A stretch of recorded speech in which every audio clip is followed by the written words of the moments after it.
Halo, selamat datang kembali di channel kami Smartly Bull and Bear, channel yang khusus membahas isu-isu kejadian yang viral saat ini ya. Nah, kali ini sih video kita part kedua Pak ya, Ya, tentang silahkan. Kaleidoskop 2023. Nah, kami sudah bikin part satunya, dan Sobat Bull and Bear kalau yang belum nonton silahkan nonton part satunya, kami sudah sematkan di kolom deskripsi. Kemarin Pak, tanggal 21 Juni 2023, itu pemerintah memutuskan untuk mencabut status pandemi Indonesia nih dari Betul, COVID menjadi endemi ya Pak. endemi. Betul sekali Nah, itu Pak. gimana Pak? Oke, ini sangat besar pengaruhnya ya terhadap perekonomian baik dalam negeri Betul. ataupun luar negeri ya. Betul. Semua bergembira menyambut kondisi ini Statusnya ya, berubah karena ya. memang hampir 2 tahun lah ya Pak ya. Ya. Sejak awal terus peak-peaknya terus agak melandai baru konsolidasi ya. Betul. Dan ini sangat mendukung sekali dari sektor tentunya pariwisata itu udah pasti ya. Pasti. Terus transportasi juga Betul, ya kan, betul. makanan segala macam. Oke, kondisi ini akan memberikan dampak yang signifikan di tahun 2023 ini Pak Ruki ya. Dan ini memberikan faktor yang cukup mendukung ke semua sektor ekonomi di Indonesia. Jadi kita sambut baik sekali nih untuk kondisi 2023 ini. Ada hal positif yang kita dapat ya, dan ini menjadi momentum lah untuk kita semua ya. Supaya ke depan kita bisa belajar banyak ya dari pengalaman kita, dan ke depan mungkin kita sudah, kalau ada terjadi apa-apa lagi ya, sekarang kan sudah ada naik lagi nih. Naik lagi kita sudah antisipasi, nggak ada yang panik buying ya, nggak ada yang beli, kita ke apotek udah nggak ada obatnya ya, beli vitamin, wah itu akan jadi pelajaran buat kita lah. Semoga ya pasti nggak akan hilang Pak Ruki ya. Betul. COVID nggak akan pernah hilang Pak. Betul ya? Seperti flu yang normal biasa saja ya. Oke. Nah, keputusan pemerintah ngambil dari pandemi ke endemi juga itu tidak terlepas dari keputusan WHO pada saat itu Pak ya. Yang memang sudah merubah status dunia dari pandemi ke endemi. Begitu juga dengan Indonesia Pak ya. Oke. Seperti tadi positifnya kita menjadi bersih sekarang Pak ya. Akan lebih merasa bersih sekarang tuh, lebih banyak cuci tangan gitu biar ya virus nggak nempel gitu. Masker tetap selalu dipakai. Ya memang kondisi kita di tropis ya, ini sangat mendukung sekali ya Pak Ruki ya. Jadi daya tahan orang Indonesia ini diakui ya cukup bagus ya, karena memang banyak orang-orang yang memang sudah biasa kerja di lapangan ya, jadi mereka mungkin lebih kuat lah ketimbang memang negara-negara dingin ya, yang di Eropa ataupun di Amerika. Yang pasti dari sisi ekonomi terlihat jauh bedanya Pak. Jauh sekali. Sudah mulai normal lagi di saat ini ya. Mudah-mudahan terus normal Pak. Oke. Kemudian kita juga dihebohkan lagi nih Pak waktu itu ya. Ada Pondok Pesantren Al Zaitun. Betul. Itu ya, Panji Gumilang. Panji Gumilang ya. Yang heboh itu saya lihatnya sih hebohnya karena saya lihat videonya ada beberapa tata cara mereka sholat itu yang tidak sesuai mungkin dengan kebiasaan kita. Nah, itu gimana tuh Pak? Emang nih awalnya sama seperti kasus yang episode pertama ya, siapa? Itu David ya. Dan ini juga memang video ini jadi viral karena memang ibadahnya beda sama ibadah yang biasa dilakukan ya. Ini jadi suatu sorotan dan terbukalah semua aspek-aspek baik itu dalam pesantrennya, dalam Panji Gumilang itu juga ya, Panji Gumilang itu juga ya. Jadi akibatnya beruntun ya, diselidiki segala macam ya. Ternyata dia kena kasus pencucian uang. Ya, cukup besar sekali Pak Rocky. Ya, cukup besar sekali. 73 miliar. Yes, 73 miliar pencucian. Yayasan itu ya.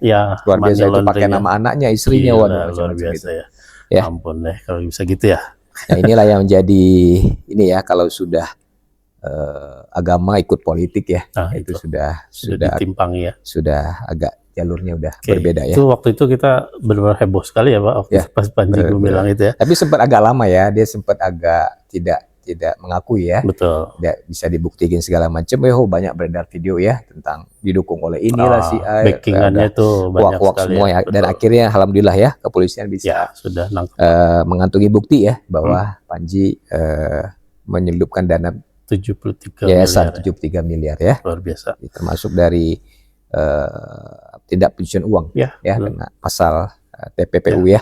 Nah, update terakhir di awal Desember kemarin juga katanya hakim menolak penangguhan penahanan si Panji Gumilang ini, Pak ya. Jadi sudah dalam proses hukum ini, Pak. Sudah mungkin putusannya tinggal sebentar lagi lah. Ya. Nah, dia dijerat pasal 3 ya. Pasal 3 pasal ya? 3 ada pasal 4, bahkan pasal 5 junto, pasal 10 undang-undang. Nah, itu dia. Nomor 8 tahun 2010 tentang TPPU ya, dan hukumannya nggak kira-kira ya, 20 tahun. 20 tahun. TPPU ini memang 15 tahun ke atas lah ya. Betul. Nah, memang ini ya undang-undangnya cukup bagus ya, ini memberikan dampak jerak. Efek jerak. Ini dihabisin semua ya, akar-akarnya ya. Betul. Jadi ya semoga lah tidak ada Panji-Panji kedua ya. Ada Panji itu Pak yang suka nangkap ular itu. Ya benar ya. Betul. Oke, kemudian di bidang olahraga nih Pak, kita juga kemarin tahun 2023 ini menjadi tuan rumah ya. Betul. U17 ya. Tuan rumah U17. Nah, itu prestasi juga Pak buat Indonesia. Pasti. Bisa jadi tuan rumah U17 Piala Dunia itu Pak. Ya, gimana Pak? Ya, setelah U20 kena cancel ya. Nah, itu. Kita bahas juga di episode pertama bahas, tapi diganti dengan U17 walaupun ya levelnya di bawah U20, tapi so far seluruh peserta itu sangat-sangat memuji lah ya. Persiapan kita ya, penonton segala macam ya, infrastruktur segala macam yang memberikan dampak positif.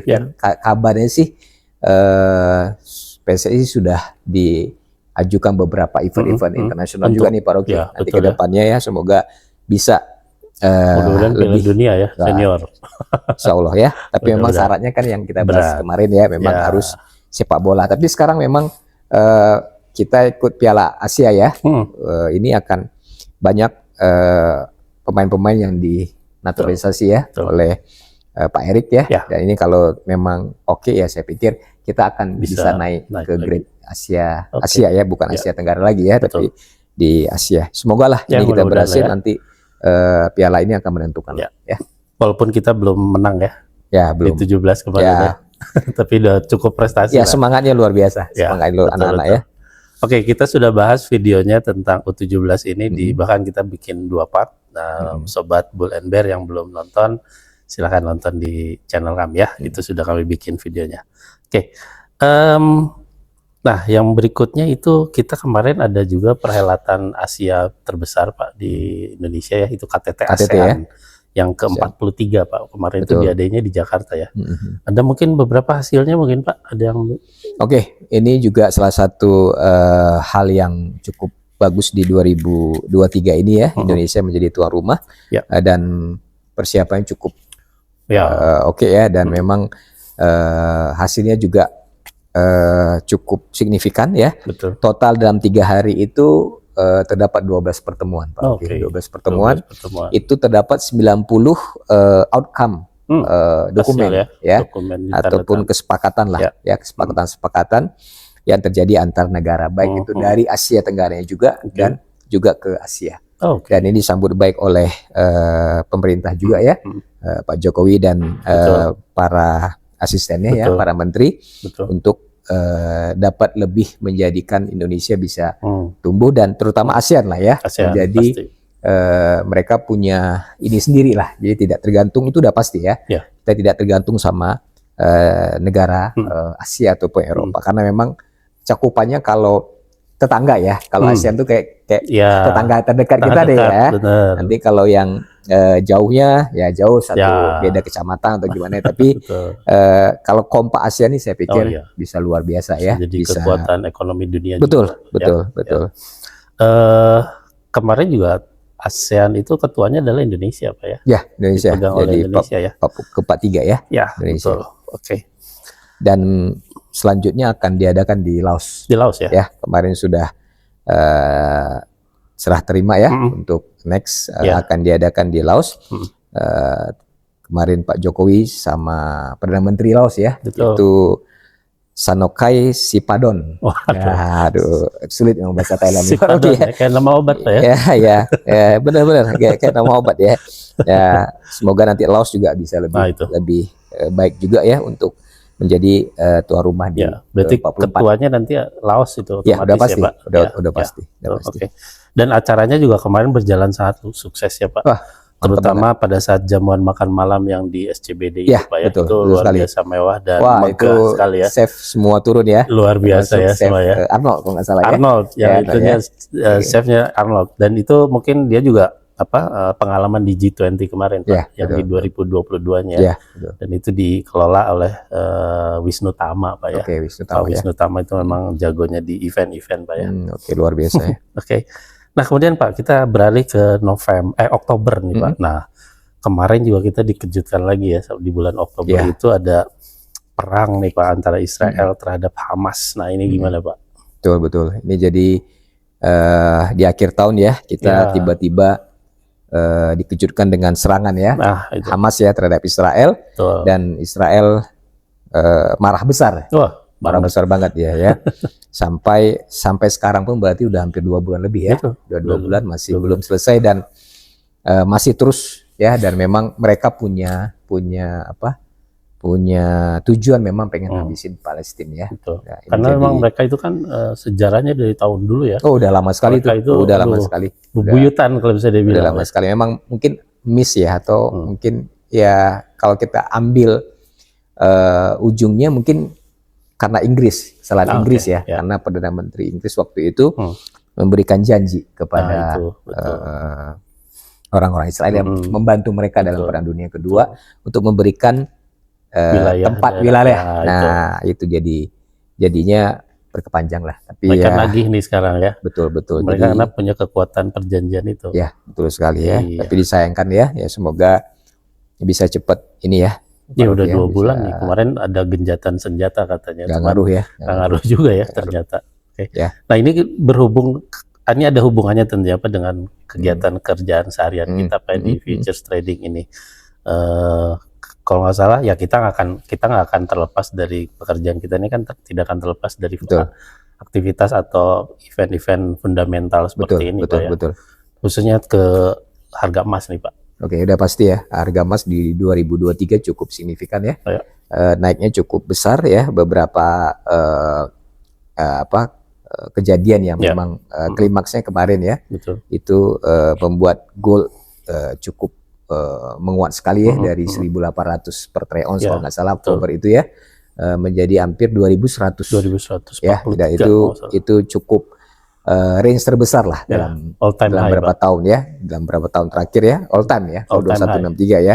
Ini juga akan mengakibatkan ke depannya juga, saya pikir gold masih jadi incaran ya para investor ataupun safe haven untuk menaruh investasinya. Karena memang kalau kita lihat ekonomi Amerika juga setelah pasca kenaikan suku bunga udah pasti dia akan nurunin suku bunga ya. Betul, dan pasti. Ini juga akan membuat dolar kembali balik melemah ya, dan itu mungkin gold akan coba terus di minimal kalaupun dia nggak pecah lagi, mungkin dia masih bertahan di atas 2000-an ya, 2.000 dolar per troy ounce ya. Gitu. Kita akan bahas nih Pak khusus pergerakan emas selama 2023 ini mungkin setelah video ini ya, nanti kita akan tayangkan juga. Oke, terakhir nih Pak, yang paling masih hangat nih, penetapan pasangan calon presiden. 3 pasangan itu Pak kemarin. Gimana Pak? Itu seru juga ya Pak? Seru banget ya, seru banget ya. Itu dari awal sampai akhir ya, di akhir-akhir pendaftaran ya, itu juga panas sekali ya. Masih aja ya. Banyak gosip-gosip, tapi kita netral aja ya. Kita netral. Apapun itu kita serahin sama yang punya hajat ya. KPU, dan juga sudah memutuskan bahwa 3 calon ini berhak untuk mengikuti konsultasi ini. Dan dari debat terakhir ini memang seru banget ya. Kemarin itu seru banget, dan ya semoga lah nanti 2024 menjadi hal positif ya untuk informasinya, bukan hal negatif. Pasti akan ada masalah, pasti ada masalah, tapi mungkin ya jangan sampai ada apa-apa ya, karena udah pasti yang menyangkut konsultasi pilpres ini pasti akan ada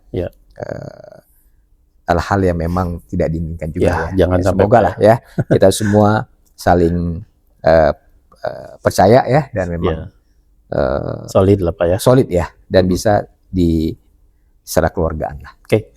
Nah, seiring dengan penetapan nomor urut nih Pak, berarti dimulai juga masa kampanye ya. Betul. Salah satunya itu kemarin debat ya. Itu debat itu kalau nggak salah ada 3 5 kali, Lima Pak. kali. 5 kali Lima debat kali. ya, Ya, kalau 5 nggak kali. sampai Betul. akhir itu nanti. Berarti puncaknya nanti Baru kita, 2 kali ya? Ya baru 2 kali nih ya. Nah, Makin lama seru. Pertama room oke, kedua seru nih ya. ya. Udah ketiganya mungkin 4 ke 5 seru ya. Lumayan seru sih kemarin kita sih ketawa-ketawa. Oke, bocoran nih Pak, mau milih nomor berapa? Ya, nggak tahu ya, saya masih belum milih ya. Masih panjang Pak masa kampanye ya. Tunggu sampai 5 lah Pak. Masih 2 bulan yang penting lagi. Siapapun itu ya, udah pasti itu jadi pilihan rakyat. Harusnya ya. Yang terbaik. Kita suara terbanyak udah pasti ya, walaupun beda 1 orang pun dia suara terbanyak. Betul. Ya. Yang kalah ya harus menerima aja. Betul. Ya, karena memang inilah namanya sudah, apalagi presiden itu sudah takdir Pak ya. Ya sudah takdir, kita udah nggak bisa ngapain lagi ya. Sudah takdir ya. Udah takdir ya. Kalau si A memang kita bilang apapun, kalau udah takdirnya kita juga nggak bisa ngomong tapi ya. Bisa gitu. Di amandemen juga Pak oleh MPR presiden. Ya. Oke, itu aja Pak. Mungkin terima kasih banyak Pak Ron ya. Kaleidoskop kita sudah selesai nih sesi kedua. Semoga di tahun 2024 ini nanti dunia ini akan lebih damai, lebih sejahtera, tanpa ada perang, kemudian ekonomi juga berjalan sesuai dengan seharusnya gitu Pak, biar ada pemerataan di seluruh sektor Pak ya. Tapi kelihatan Pak Rocky, sebelum kita tutup, kita bisa lihat di TV ya, liburan luar biasa. Oh ya, liburan luar biasa. Kemarin saya coba main ke daerah Bandung juga ya. Waduh, wah, itu luar biasa. Pak. Wah, macet banget. Macet banget ya. Mari kita bahas Bromo ya. Itu Bromo. Nah, kemarin saya dapat kabar Bromo nggak bisa jalan, naik ya Pak. Nggak bisa jalan. Antri macet banget. Luar biasa. Ya, ini efek dari COVID yang sudah ini akibatnya begitu lah. Ya itu sektor pariwisata yang memang langsung terdampak. Somo juga ya. Kalau nggak libur kita nggak seru juga. Nah itu dia. Ya kan? Terus, momennya emang pada saat ini ya, Natal dan Tahun Baru. Itulah rezeki. Belum lagi minggu depan Pak, kita Tahun Baru. Aduh. Senin lagi ya, tanggal 1 ya. Tanggal Senin lagi ya. Senin lagi kayak kemarin ya. Oke, terima kasih sudah menonton channel ini. Jangan lupa untuk subscribe, komen, dan like ya. Sampai ketemu di video kami selanjutnya. Salam Bull and Bear.